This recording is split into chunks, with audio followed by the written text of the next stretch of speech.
Allan Quatermain by RiderHaggard. Chapter 5.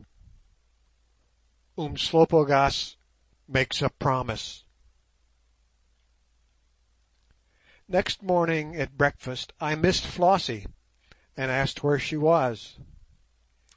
"Well," said her mother, "when I got up this morning I found a note put outside my door, in which—but here it is, you can read it for yourself," and she gave me the slip of paper, on which the following was written: "Dearest M, it is just dawn, and I am off to the hills to get Mr Q a bloom of the lily he wants, so don't expect me till you see me.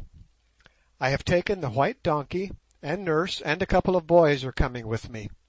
Also something to eat, as I may be away all day, for I am determined to get the lily if I have to go 20 miles for it. Flossie." "I hope she will be all right," I said, a little anxiously. "I never meant her to trouble after the flower." "Oh, Flossie can look after herself," said her mother. "She often goes off in this way like a true child of the wilderness." But Mr Mackenzie, who came in just then and saw the note for the first time, looked rather grave, though he said nothing. After breakfast was over, I took him aside and asked him whether it would not be possible to send after the girl and get her back, having in view the possibility of there still being some Masai hanging about, at whose hands she might come to harm. "I fear it would be of no use," he answered. "She may be 15 miles off by now, and it is impossible to say what path she has taken. There are the hills," and he pointed to a long range of rising ground stretching almost parallel with the course followed by the river Tana, but gradually sloping down to a dense, bush-clad plain about 5 miles short of the house.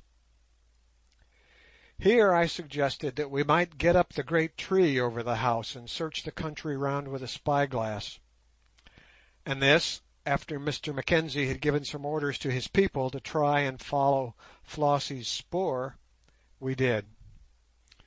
The ascent of the mighty tree was rather an alarming performance, even with a sound rope ladder fixed at both ends to climb up, at least to a landsman, but Good came up like a lamplighter.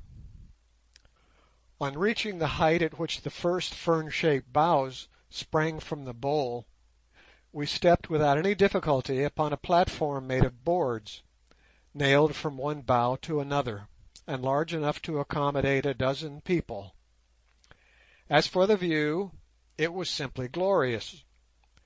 In every direction the bush rolled away in great billows for miles and miles, as far as the glass would show, only here and there broken by the brighter green of patches of cultivation, or by the glittering surface of lakes. To the northwest Kenya reared his mighty head, and we could trace the Tana River curling like a silver snake almost from his feet, and far away beyond us towards the ocean. It is a glorious country, and only wants the hand of civilized man to make it a most productive one. But, look as we would, we could see no signs of Flossie and her donkey, so at last we had to come down disappointed.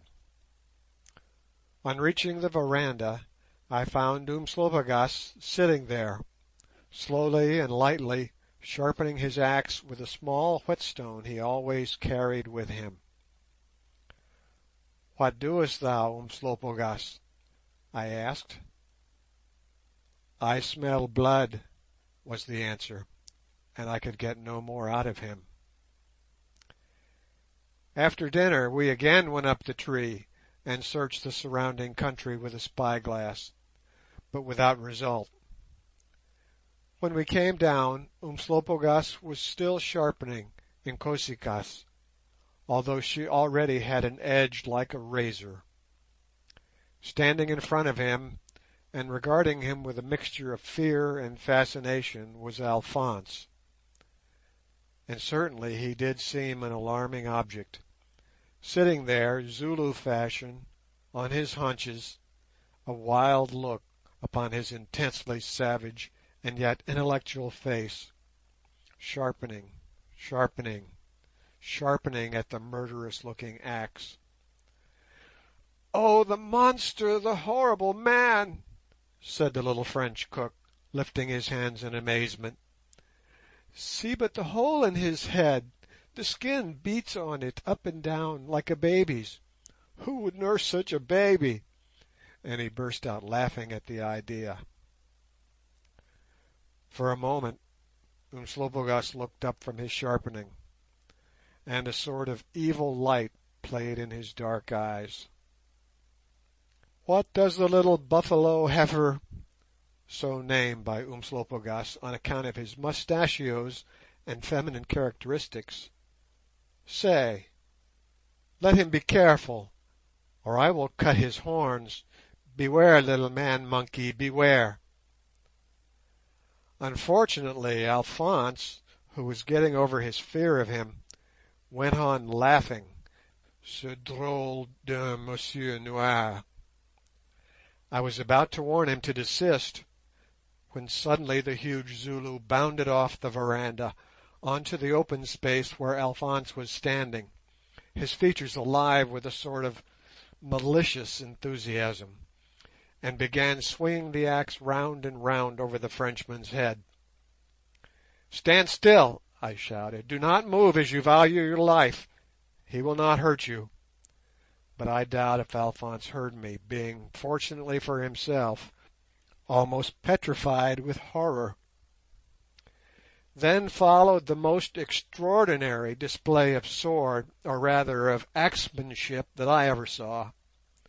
First of all the axe went flying round and round over the top of Alphonse's head, with an angry whirl and such extraordinary swiftness that it looked like a continuous band of steel, ever getting nearer and yet nearer to that unhappy individual's skull, till at last it grazed it as it flew.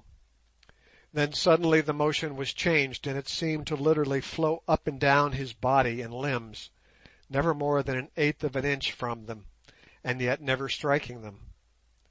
It was a wonderful sight to see the little man fixed there, having apparently realized that to move would be to run the risk of sudden death, while his black tormentor towered over him and wrapped him round with the quick flashes of the axe. For a minute or more this went on, till suddenly I saw the moving brightness travel down the side of Alphonse's face, and then outwards and stop. As it did so, a tuft of something black fell to the ground. It was the tip of one of the little Frenchman's curling mustachios. Umslopogaas leant upon the handle of Inkosi-kaas and broke into a long, low laugh, and Alphonse, overcome with fear, sank into a sitting posture on the ground, while we stood astonished at this exhibition of almost superhuman skill and mastery of a weapon. "Inkosi-kaas is sharp enough," he shouted. "The blow that clipped the buffalo heifer's horn would have split a man from the crown to the chin. Few could have struck it but I. None could have struck it and not taken off the shoulder too. Look, thou little heifer. Am I a good man to laugh at, thinkest thou? For a space hast thou stood within a hair's breadth of death. Laugh not again, lest the hair's breadth be wanting. I have spoken." "What meanest thou by such mad tricks?" I asked of Umslopogaas indignantly. "Surely thou art mad. 20 times didst thou go near to slaying the man." "And yet, Macumazahn, I slew not. Thrice, as Inkosi-kaas flew, the spirit entered into me to end him and send her crashing through his skull, but I did not. Nay, it was but a jest. But tell the heifer that it is not well to mock at such as I. Now I go to make a shield, for I smell blood, Macumazahn. Of a truth I smell blood. Before the battle hast thou not seen the vulture grow of a sudden in the sky? They smell the blood, Macumazahn, and my scent is more keen than theirs. There is a dry ox hide down yonder. I go to make a shield. That is an uncomfortable retainer of yours, said Mr Mackenzie, who had witnessed this extraordinary scene. He has frightened Alphonse out of his wits. Look, and he pointed to the Frenchman, who with a scared white face and trembling limbs was making his way into the house. I don't think that he will ever laugh at le Monsieur Noir again. Yes, answered I, it is ill jesting with such as he.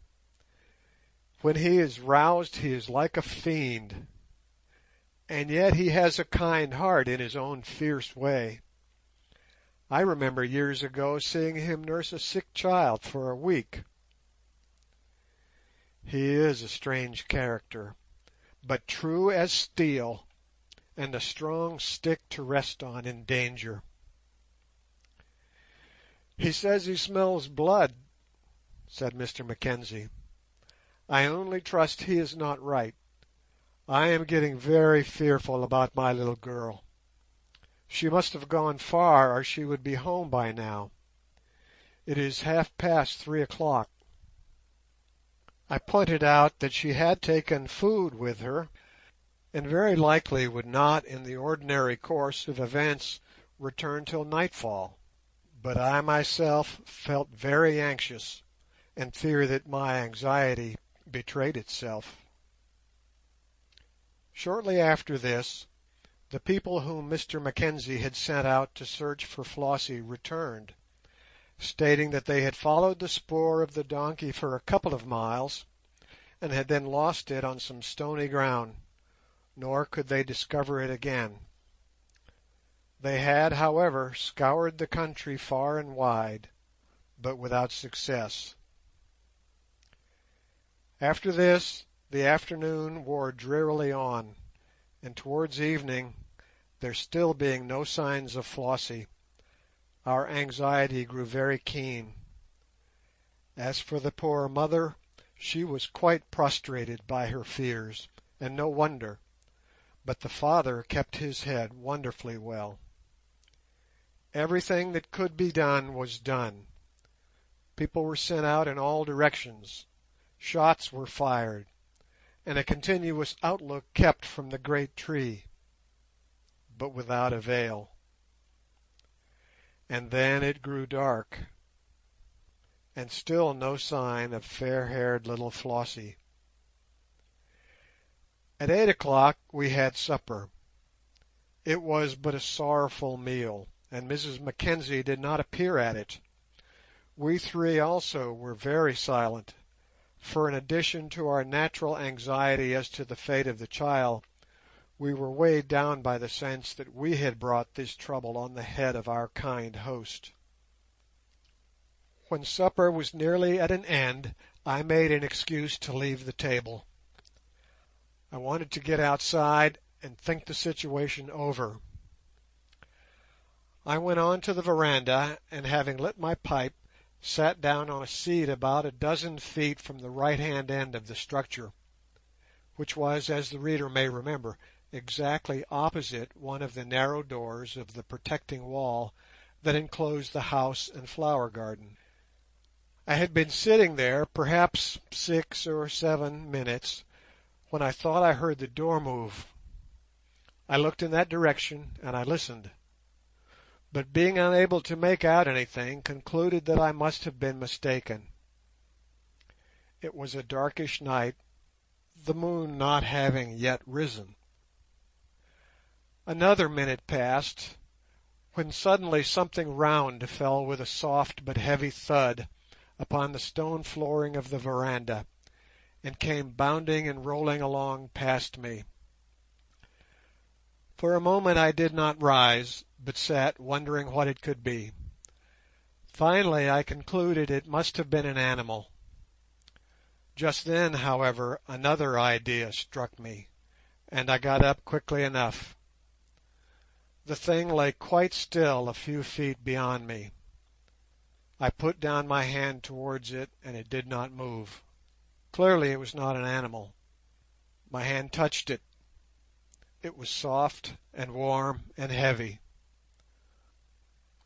Hurriedly I lifted it and held it up against the faint starlight. It was a newly severed human head. I am an old hand and not easily upset, but I own that that ghastly sight made me feel sick. How had the thing come there? Whose was it? I put it down and ran to the little doorway. I could see nothing, hear nobody. I was about to go out into the darkness beyond, but remembering that to do so was to expose myself to the risk of being stabbed, I drew back, shut the door and bolted it. Then I returned to the veranda, and in as careless a voice as I could command, called Curtis. I fear, however, that my tones must have betrayed me, for not only Sir Henry, but also Good and Mackenzie rose from the table and came hurrying out. "What is it?" said the clergyman anxiously. Then I had to tell them. Mr. Mackenzie turned pale as death under his red skin. We were standing opposite the hall door, and there was a light in it so that I could see. He snatched the head up by the hair and held it against the light. "It is the head of one of the men who accompanied Flossie," he said with a gasp. "Thank God it is not hers." We all stood and stared at each other aghast. What was to be done? Just then there was a knocking at the door that I had bolted, and a voice cried, "Open, my father, open!" The door was unlocked, and in sped a terrified man. He was one of the spies who had been sent out. "My father," he cried, "the Masai are on us. A great body of them have passed round the hill, and are moving towards the old stone kraal down by the little stream. My father, make strong thy heart.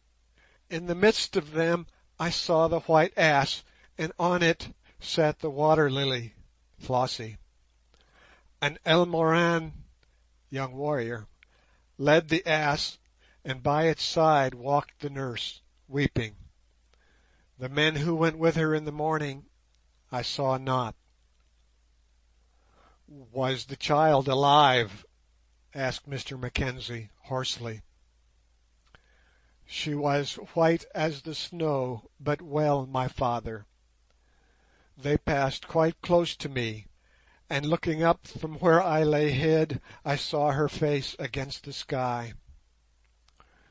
God help her and us," groaned the clergyman. "How many are there of them?" I asked. "More than 200, 200 and half a hundred." Once more we looked one on the other.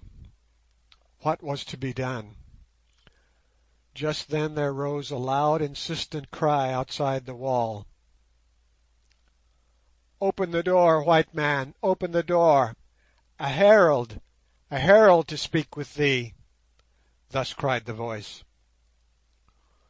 Umslopogaas ran to the wall, and reaching with his long arms to the coping, lifted his head above it and gazed over. "I see but one man," he said.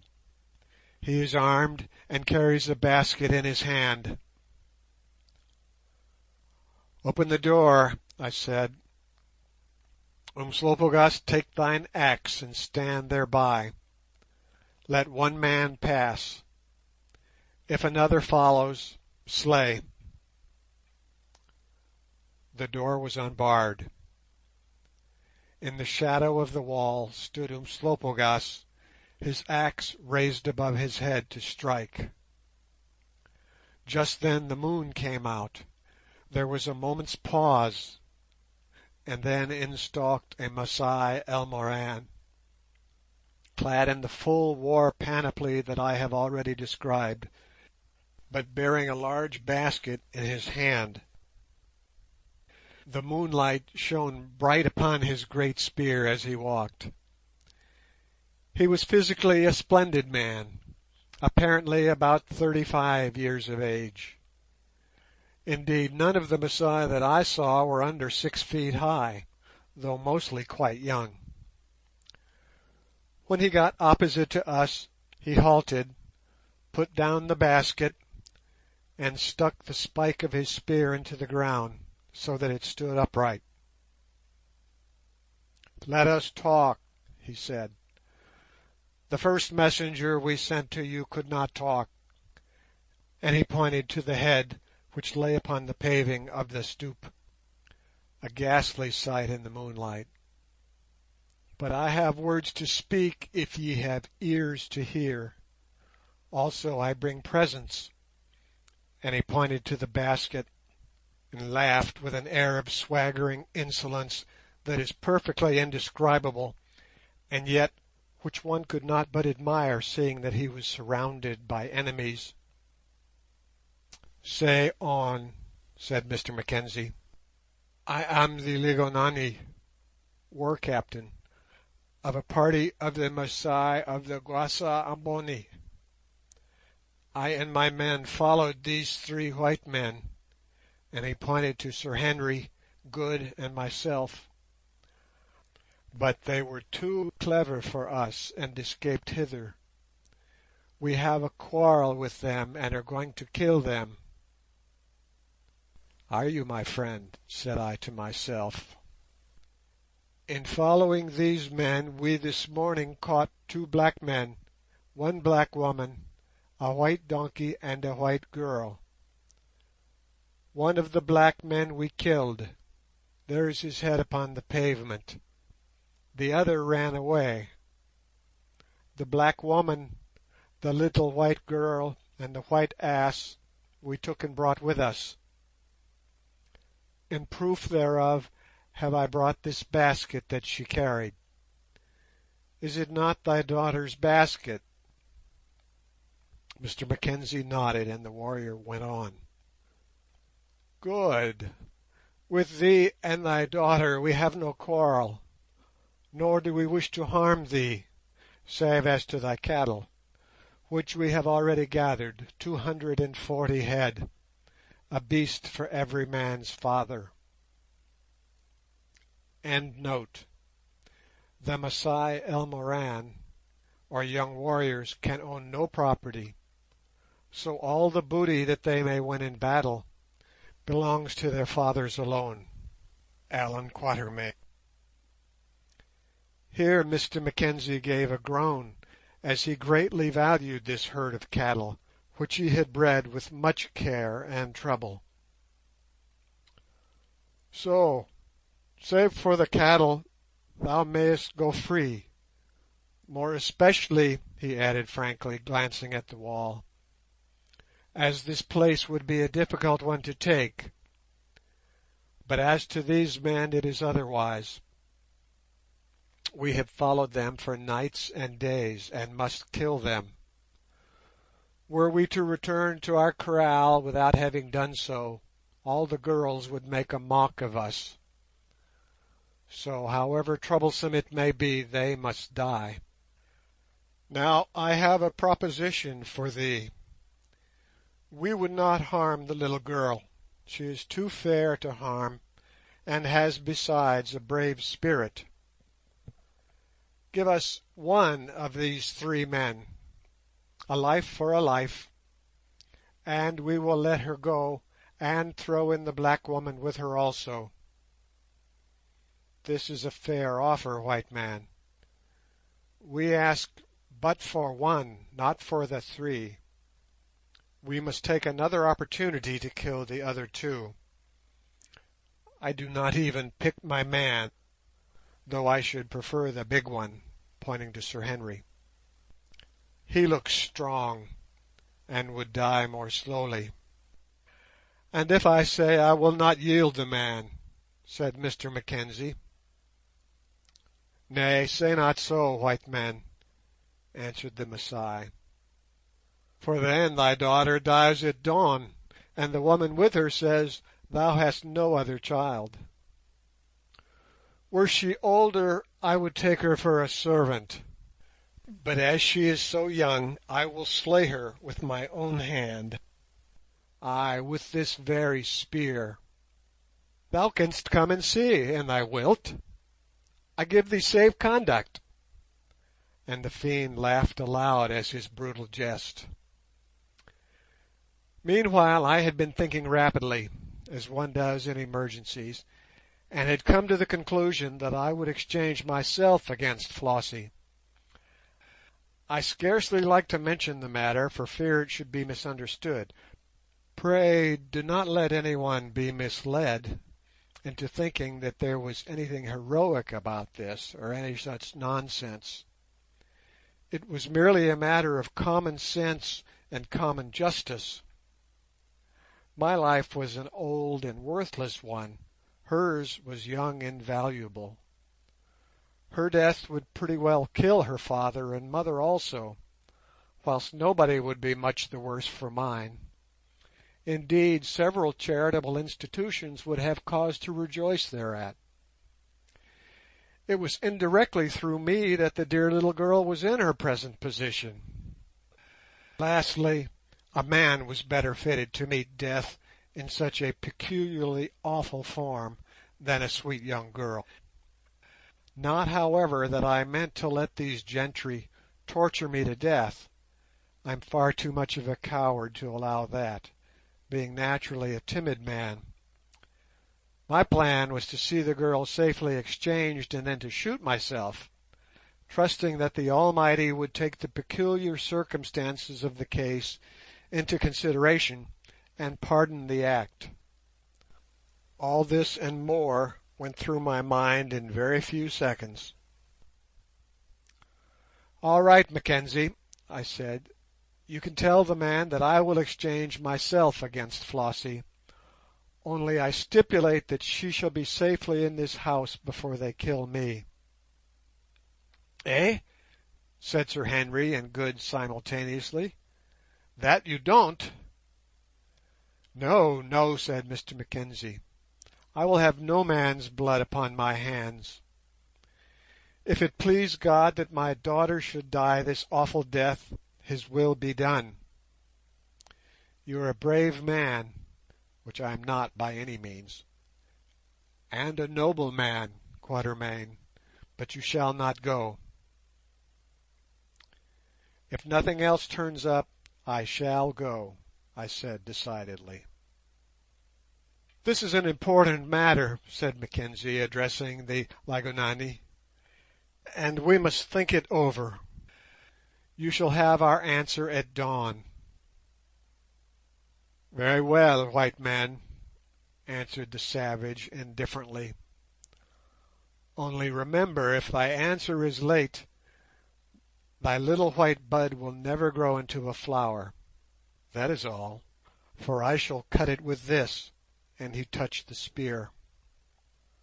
"I should have thought that thou wouldst play a trick and attack us at night, but I know from the woman with the girl that your men are down at the coast, and that thou hast but 20 men here. It is not wise, white man," he added with a laugh, "to keep so small a garrison for your boma (kraal).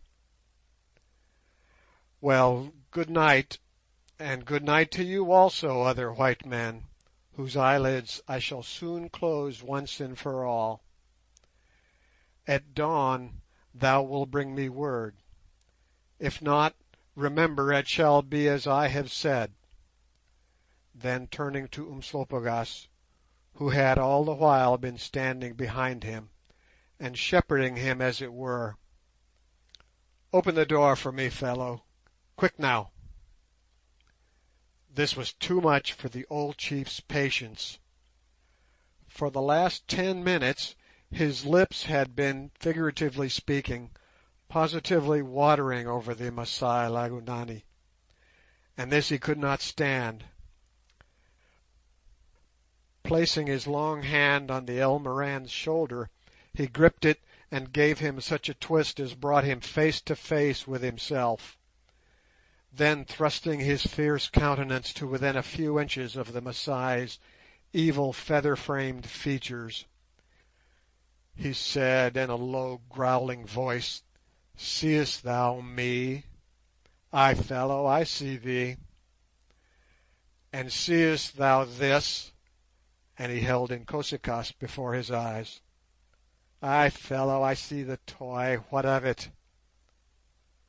"Thou Masai dog, thou boasting windbag, thou capturer of little girls, with this toy will I hew thee limb from limb. Well for thee that thou art a herald, or even now I would strew thy members about the grass." The Masai shook his great spear and laughed loud and long as he answered, "I would that thou stoodest against me man to man, and we would see." And again he turned to go, still laughing. "Thou shalt stand against me man to man, be not afraid," replied Umslopogaas, still in the same ominous voice. "Thou shalt stand face to face with Umslopogaas, of the blood of Chaka, of the people of the Amazulu, a captain in the regiment of the Nkomabakosi, as many have done before, and bow thyself to Inkosi-kaas, as many have done before. Ay, laugh on, laugh on. Tomorrow night shall the jackals laugh as they crunch thy ribs."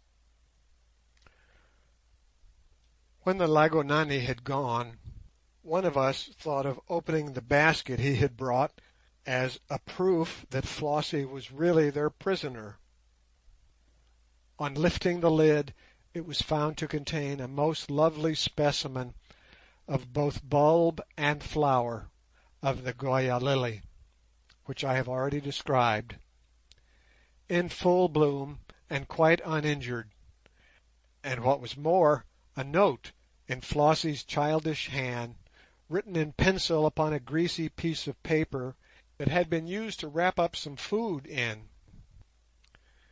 "Dearest father and mother," ran the note, "the Masai caught us when we were coming home with the lily. I tried to escape but could not. They killed Tom. The other man ran away.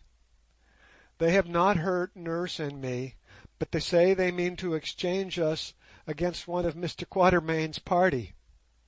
I will have nothing of the sort. Do not let anybody give his life for me. Try and attack them at night. They are going to feast on 3 bullocks they have stolen and killed. I have my pistol, and if no help comes by dawn, I will shoot myself. They shall not kill me. If so, remember me always, dearest father and mother. I am very frightened, but I trust in God. I dare not write any more, as they are beginning to notice. Goodbye, Flossie."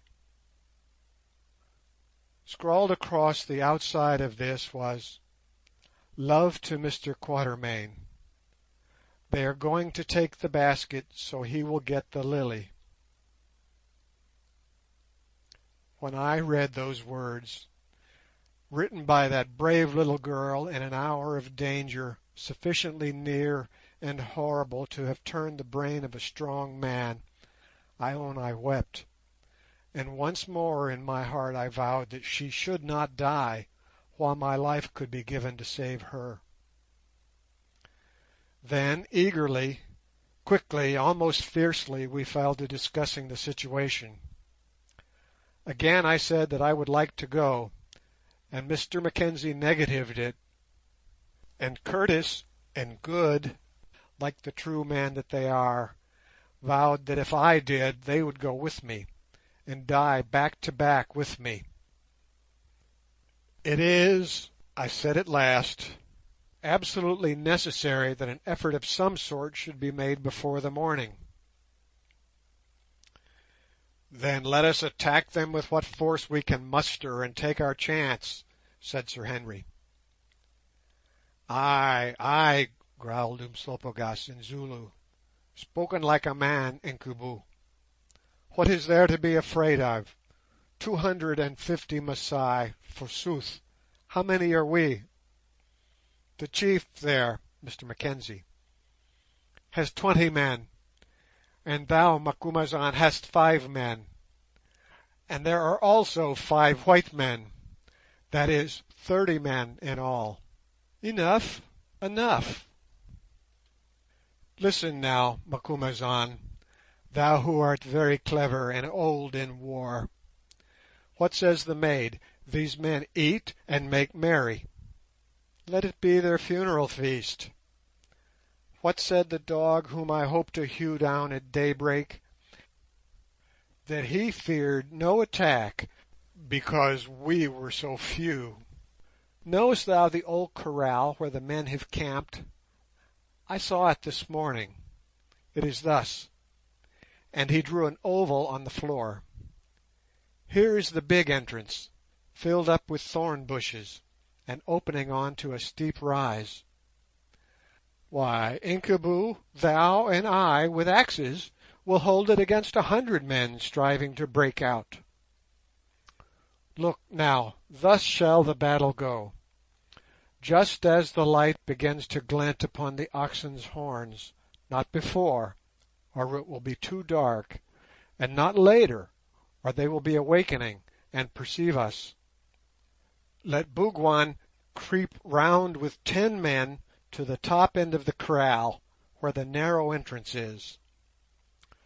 Let them silently slay the sentry there so that he makes no sound, and stand ready.